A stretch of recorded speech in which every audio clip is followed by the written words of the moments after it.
عزت او ذلت دا د الله په لاس کې دی. شیخ صاحب ډېر قیمتي بیان کړی دی، تر اخره پورې واري د عزت او د ذلت باره کې. راځئ چې ووایو.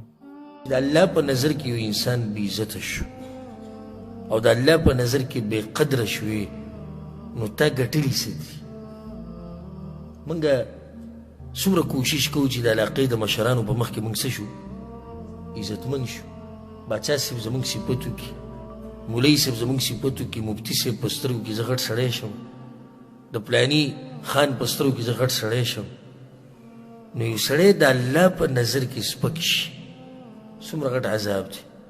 ومن يهن الله فما له من مكرم.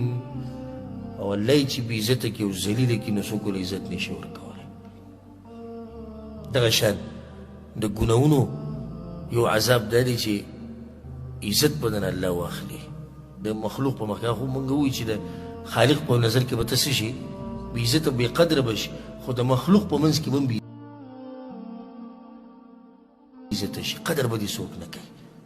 لکه اوس یو مجلس دی او ټول خلک پکې ناست دي، یو راغی چې هغه په ګناهونو مشهور دی، یا غلاګانې کوي، یا زیناګانې کوي، یا نشې تماشې کوي، یا دروغ او دوکې، او په دې هر څه کې مشهور. چې کله راننوت السلام علیکم، وعلیکم السلام، کښېنه هلته، کښېنه کښېنه هلته. څه وجه چې دې دومره بې عزته دی؟ هغه بل چې راننوت چې هغه د الله سره رابطه ده او ریکارډ یې صفا دی او د ګناهونو نه ځان لرې ساتي، چې را دننه شو ټول ودرېدو، په خیر راغلې، دلته راځه، هلته کښېنه، دلته راځه، څنګه یې ښې. او دغه چې راغی د دروازې سره کښېناستو، بې عزته شرمېدلی. دا وجه د څه ده؟ ګناهونه. ګناهونه انسان بې عزته کوي په دنیا کې، او عزت ټول الله په لاس کې ده. نو چې کله ده د الله سره رابطه نشته، الله په قرآن کې څه وایي؟ من كان يريد العزة فلله العزة جميعا. څوک چې عزت غواړي، نو عزت ته چا سره دی؟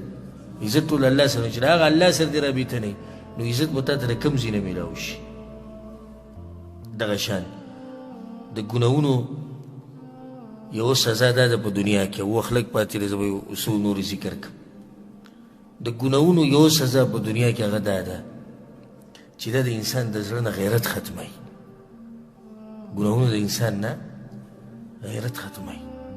اوس یو سړی د په کور کې ډش ایښودی او ټي وي ایښودی او دی د فلمونه او سندرې د ښځې په مخ کې ګوري او هغه هم ګوري.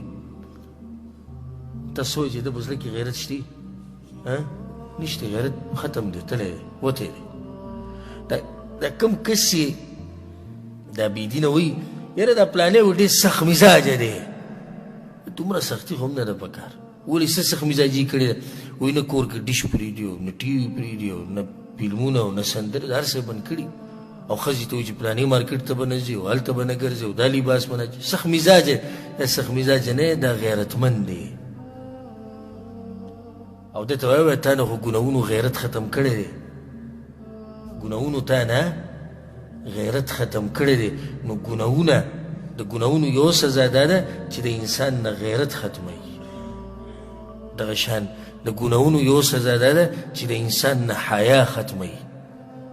یعنې وګورئ چپ چاپېره چې کوم انسان ډېر ګناهګار وي، نو د الله نه لري، دا سخت بې حیا انسان وي، په دې کې د سره حیا نه وي. هغه نعمت الله دنه واخلي چې هغه د خیر جړله ده، هغه حیا ده. حیا د خیر جړله ده. دغه شان د ګناهونو یو سزا په دنیا کې هغه دا ده چې دا زړه زنګ شي، دا زړه څه شي؟ زنګ شي، او یا ټاله شي، او یا پې مهر ووالی شي. دا درې سزاګانې د زړونو سره تعلق ساتي. یا پې الله مهر وایي، او یا پې ټالې لګوي، او یا څه شي؟ زنګ شي او ختم شي. په کوم زړه باندې چې الله سبحانه وتعالی مهر ووهو، نو دی ختم شو، لاړ، هر څه ختم شو.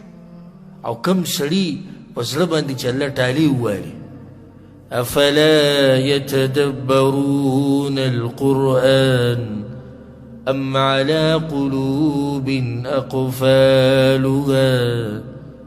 الله وی دوی په قرآن کې سوچ نه کوي. ګوره دوی په زړونو باندې ټالې والی شوي دي، دې د فایده راوځي چې انسان کله قرآن کې سوچ او فکر نه کوي د قرآن سره زړه نه لګي او د عباداتو سره نو د په زړونو باندې څه والی شوي دي په زړه باندې ټالې والی شوي دي دا شی کله په الله مهر ولګي خبره ولا ختمه کړي بالکل د دین نه لرې پاتې شي او یا د زړه زنګ شي کلا بل ران على قلوبهم ما كانوا يكسبون الله وی دوی هغه زړه زنګ شوی دی د هغه ګناهونو د لاسه چې دوی به کول زړه زنګ شي حدیث کې درځي چې کله انسان ګناه وکړي ګناه کنه نکتت فی قلبه نکته سودا د ده په دې زړه کې یو تور داغ ولګي ټک پکې دې شوي شي معمولي نقطه نو که دې توبه وباسي دا نقطه څه شي ختمه شي که دې پسې بله ګناه وکړي نقطه دا توره ډېره شي بیا بله وکړي دا ډېره شي بله وکړي ډېره شي رسول سلم وایي بیا تک تور شي نو ښه کار ورته بد ښکاري او بد ورته ښه ښکاري دا عذاب دی که نه بل غټ عذاب څه شی چې الله د یو انسان زړه باندې مهر ولګي او بالکل ولا زړه ختم کړي دا غټه بیماري نه ده چې د انسان د زړه والونه بند شوي دي د دې علاج کیدی هم شي او که علاج یې ونه شو زیات نه زیات هارټ اټیک وته چې مړ به شي که نه خبره ختمه شو خو دا غټ عذاب دی چې په زړه باندې مهر ولګېدو الله بند کړی دی د عباداتو نه الله منع کړی د عباداتو خداو د شیخ صاحب قیمتي بیان چې تاسو واردلو چې عزت او ذلت دا د الله په لاس کې دی دا شان قیمتي بیاناتو لپاره تاسو زموږ سره اوسئ